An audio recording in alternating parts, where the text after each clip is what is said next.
I'm Cameron, this is Carcideration, and today we have a 2004 Pontiac Aztek. What's up guys, before I get into this video, we do have a channel sponsor. So the channel sponsor for right now is 110 Coffee Company. It is an automotive enthusiast-based coffee company. I've tried all 4 of their flavors here: Octane, Burnout, Oversteer, and Heads Up. My favorite right now is definitely gonna be the Octane. Absolutely love it. I do a French press every morning. You know, gotta stay caffeinated, gotta stay motivated. So if you use promo code CARSID10, C-A-R-S-I-D 10, at checkout, you'll get 10% off your order. They also have 5-pound bags. So once you find your favorite flavor and you want to order a 5-pound bag of your favorite coffee now, go ahead, use that promo code. You can also click the link in the description that will link you to their website. And that's it for now. Appreciate you guys tuning in, and let's get to this review. So this is the car everybody loves to hate. And I get it. It is terribly ugly. But you're either in one of 2 camps. You're either a hipster and you like to go against the grain and you buy stuff that the general population knows is uncool, but you try to make it cool anyways. Or you're an automotive enthusiast and you hate it because of what it is. Or you're one of the people that actually likes the Aztek, which is fine. So maybe one of 3 groups. The way I look at it is, it's like an ugly dog. You see, you know, when you see those Chihuahuas, they have one eye this direction, one eye this direction, their tongue's hanging out, and you're like, ooh, I don't know if I'd get near that thing with a 10-foot pole, but at the end of the day, it's still a dog. It still loves you unconditionally. It still has good features about it. And I just think this is an ugly dog. Yes, the exterior is terrible. How this ever got greenlit for design blows my mind. I did want to give you guys some context as to why this failed, and ultimately what it came down to is the wrong style of leadership. Now, the 1999 concept of this was actually not terrible looking, and it's kind of funny. Obviously, as automotive enthusiasts, we know when you see a concept car, the odds of it looking anything like that once it hits production is few and far between, let's be honest. Tom Peters was the original designer of this vehicle, and thank God he wasn't remembered for this. He was remembered for the C6 and C7 Corvette and the Gen 5 Camaro, which are all very easy on the eyes and great vehicles for the most part. A totalitarian style leadership is what ultimately led this to fail. And there's 2 key players from my research that kind of sum this up in a really good manner. So at the time, and I had to write this one down and take notes because some of the quotes in here and the stats are kind of mind-boggling, and I wanted to make sure I got them right. So Rick Wagner, I'm pretty sure that's how you say his last name, was the CEO of GM at the time. And at the time, the GM hierarchy wanted to have 40% of all new vehicles be quote-unquote innovative. Okay, fair enough.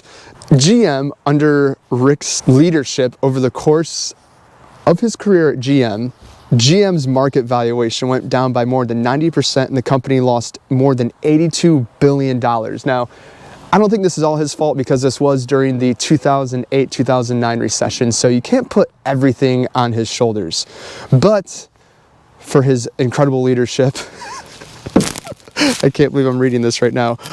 What do you think his retirement package was when he was ultimately forced out from the White House? And forced might be a strong word, but his retirement package from GM was $20 million. Man, I need a job to where I could fail that miserably and get a $20 million retirement package. What am I doing with my life? Anyways, the next gentleman up, Don Hackworth. Now, this is literally crazy. Don Hackworth was in charge of product development at GM at the time being.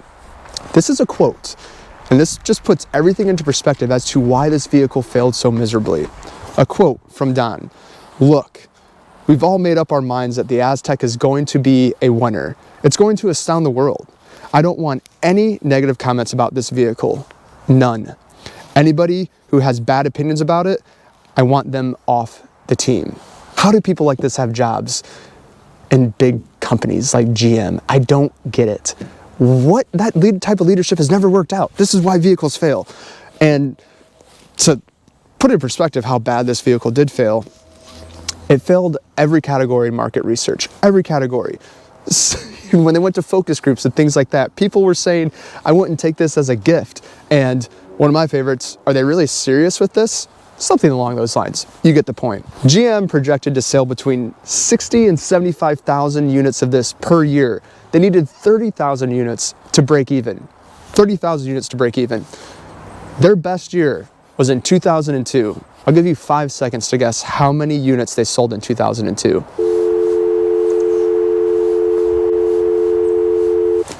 If you guessed 27,793, you would be correct. How? Nobody liked this vehicle to begin with, but because you had essentially two gentlemen and the GM hierarchy within itself saying, and literally, I'm pretty sure they called people in the focus groups jackasses. They tried to will this thing into existence. They took no opinions, no constructive criticism, and they said, you know what, the customers don't even know what they want, and we're gonna give them exactly what they said they don't want. And here we are, my lord. So a few quick stats on this monstrosity of a vehicle, this 2004 Pontiac Aztek. This was GM's first crossover in 2001 to 2005. Now, these were sold in the summer of 2000 as 2001 models. It was marketed towards a younger audience for its versatility and style.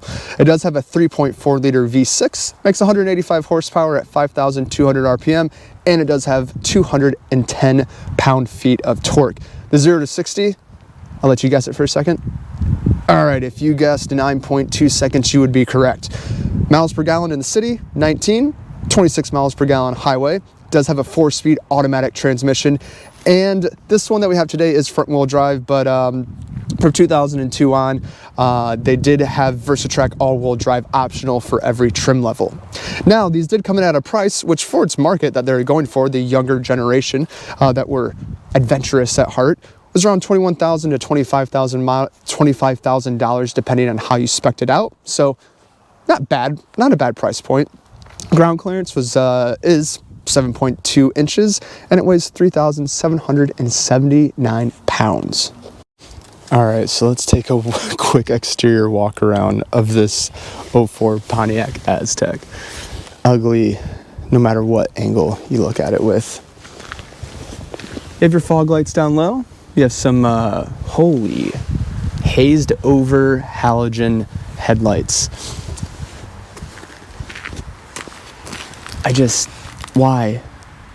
Who thought this was a good idea? Now this one is in champagne beige metallic. This is front wheel drive, so you get disc brakes up front. You do have some decent alloy wheels, although not my favorite design. And then in the rear, you have your drum brakes. Now one of the oddest things is there is no fuel door. So how Walter White, I don't know, I never watched Breaking Bad. Did Walter White ever get his Pontiac gas tank filled with sugar or sand or anything like that? I don't know. This is just so weird. And the dimensions are odd because this is built on a minivan chassis, essentially. I think it's called the U chassis or the U frame from GM. So the original concept was a little bit longer and it didn't have these odd dimensions. So with budget constraints and things like that, GM trying to keep the cost of production down, they went with a pre-existing frame to lower the cost of manufacturing. So that's kind of why you have these odd dimensions on this vehicle. But coming around here, in 2002, they added the spoiler, which absolutely blinds you. Just sitting in the car beforehand, it's a monstrosity. Now, how you would normally open the tailgate is you'd hit the release in the front, and then you'd pull this up first. But this one, I don't know what's going on with it. It's got 345,000 miles, so obviously there's some things wrong. Now, one of the things you will notice is on the 01 versions, all this was like black plastic cladding. In 2002 and beyond, they had to do a redesign within 6 months of this, and that's the one thing that they did do. This is still black plastic cladding underneath, but they color matched it. Now, from a distance, it doesn't look bad, the color match, but as you get closer, it just doesn't match exactly. So just a little odd. These taillights are up so high. These are almost up to my chin. Oh my gosh. one of the cool things on here, on the wiper blades, this is where the washer fluid comes out. If you can see right here, it looks like there's some hoses connected.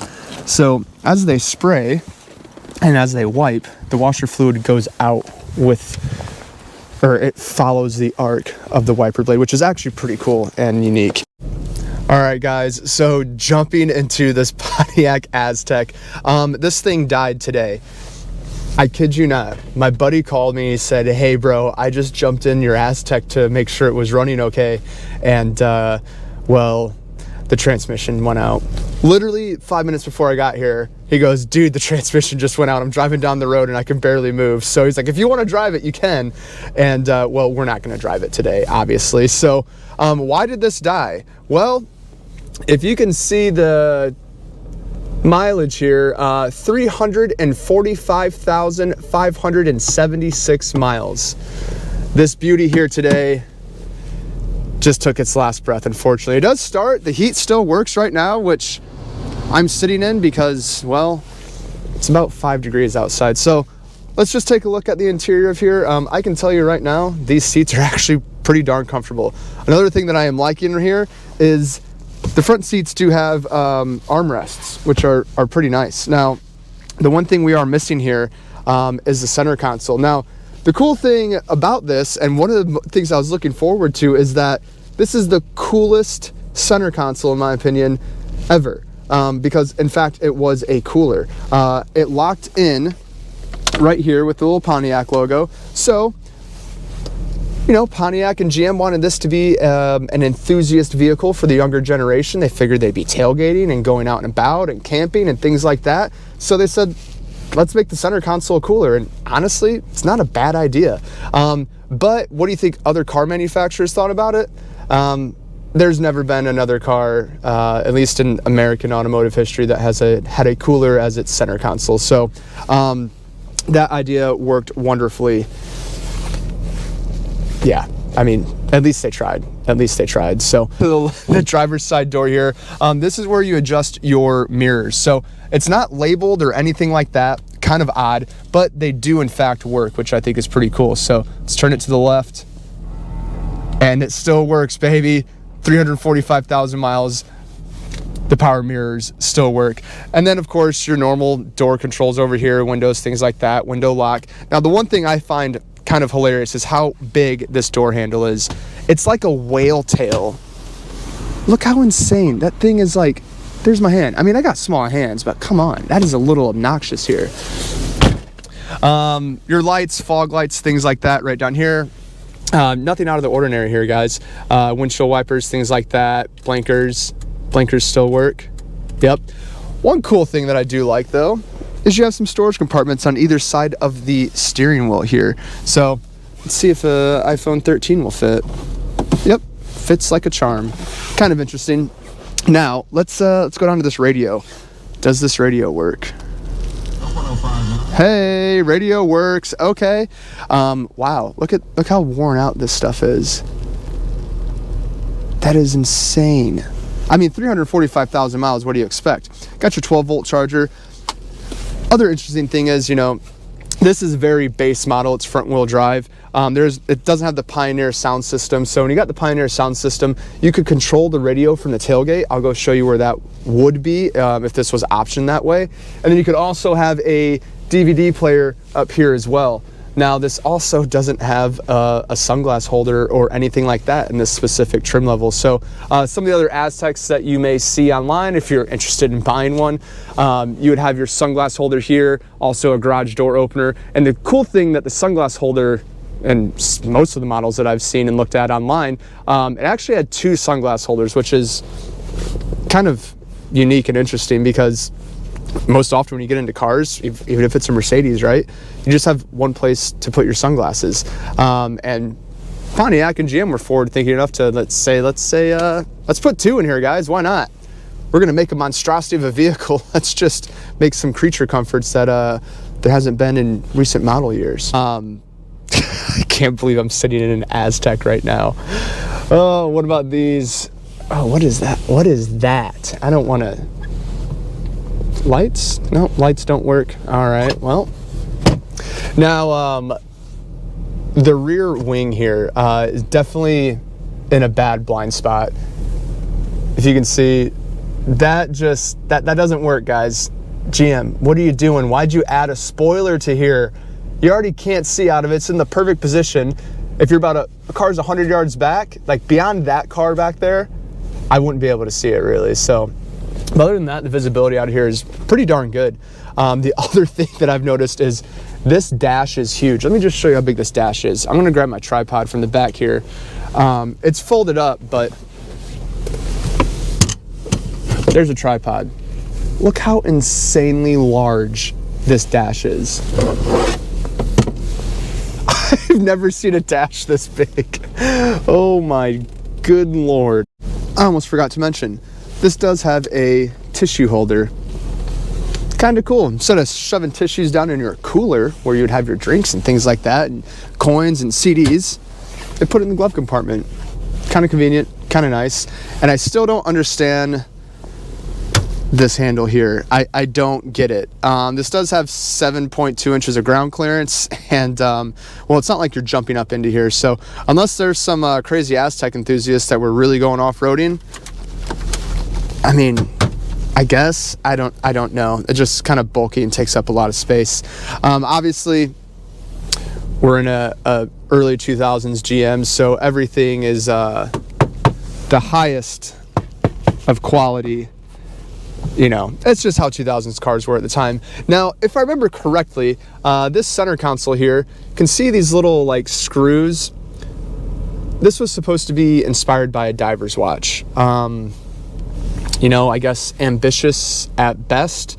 When I think of diver's watches, I think of Rolexes and things like that. And I'm sorry, GM, but you missed the mark here. This doesn't give me diver watch vibes, unfortunately. Sorry. So moving on to the rear seats here, again, pretty comfortable. What I'm kind of surprised at is how high I'm sitting up. Most of the time when I get into vehicles, you know, this is at eye level here, and well, sorry, this is at eye level. I can actually see over the headrest here. I feel like most of the time when you get into vehicles in the rear, you're like sitting lower and things like that, but I'm actually one of those people that sits in the middle. If I'm riding, you know, with 3 people in the vehicle, I'm a middle seat person. I like to look out the window. I don't like staring in the back of a headrest. I just feel like I'm in the conversation more. Am I weird for doing that? Like, am I the only person that does that? All my friends make fun of me and they're like, oh, here we go. Cameron's sitting in the middle of the back seat again. And it's like, yeah, because I can talk to the driver and the passenger instead of being over here, excluding the driver. Anyways, over the lap seatbelt here, across the shoulder seatbelt right here, and it simply plugs in like this. Oh man, this is a little bit difficult. Come on, there we go. Now you have an over-the-shoulder seatbelt. That is, oh my gosh, there's no adjustment. Just, actually, if you're sitting in the middle here, you can hold your head up. Maybe Pontiac were geniuses and we've missed the entire point of this whole vehicle. Huh. Again, you have your massive whale tail door handles back here, and headroom's pretty solid. Legroom, this driver's seat is pushed as far back as it can go, but honestly, it's pretty comfortable. Ample amount of room back here. If you want an Aztek, I guess go for it. I don't know. I have some very unfortunate news. The trunk won't open with one person. So your trunk latch, let me see if I can show you this real quick, is right here. So this is pretty beat up. So you need someone to push the trunk latch and pull the latch at the same time back there. So let's take a look. Now this does have the optional rollout storage tray, so I wonder if this one actually came with the tent. Now this did come with a tent as an option, which is kind of cool. A tent and an air mattress, so you could sleep 2 people back here in case you weren't the hotel type. But this is a rollout storage tray, and if I remember correctly, the air mattress went here, and then the tent and things like that went here. Oh my, we're just gonna close that. We're gonna close that. Is that a McDonald's bag? What is that? Okay, so if you did do the Pioneer upgraded sound system as the option, this is where you would control the radio from back here, because as you see, this is the tailgate, and it's in the design of 2 seats. So if you're at a tailgate, there's some cup holders back here. And if you order the trailering package, this is where your air compressor would be. Let's see if we can, come on. But this doesn't have the trailering package, so there is no air compressor back here. But you do have some storage options. What's this? More storage options. Holy dusty. We're just gonna leave that. Okay. Oh my gosh, this car was used and abused. I don't want to know what was Walter White's car this dirty. I don't know. So the rear seats are also 50-50 split. How you do that is right down here. You have a lever. Let's pull this forward like that, and then pull this up here. Now with these seats folded up, you have some almost 93 feet of cubic storage back here, which is a lot, and obviously with this tray removed. So the interesting thing about this tray, once you pull it out, there's wheels on the bottom to where you can just hold it, you know, upright and just roll it along. So there's the back seats. What is underneath here? You know what? I don't want to know. I don't want to know. That's pretty much it for the interior, guys. Not a whole lot going on. Again, these front seats were actually pretty comfortable. So back seats are comfortable as well. Lots of headroom back here. And I could only imagine that if you did, in fact, have the DVD player up here with the upgraded Pioneer audio system, probably be a pretty cool little road trip cruiser with you and your friends. So, all right, guys, that is the video for today. Obviously not going to be driving this because it, poor soul, decided to die today out of all days. Still runs, just not going to go into gear. So I appreciate you guys checking out the video today. If you haven't already, please hit that like and subscribe button. That's the best way you can support the channel. And if you'd like to give me a follow on Instagram at Carsideration, that's how I'm going to be able to contact the winners for the 1,000 subscriber giveaway. Again, giving away a automotive book and 2 wheels. One is a replica Formula 1 wheel, it's an OZ, and then the other one is a OZ Porsche GT3 RS rear wheel. So make a coffee table out of it, whatever you guys want to do with it. You can melt it down, I don't care. Just giving them away, and until next time, stay safe.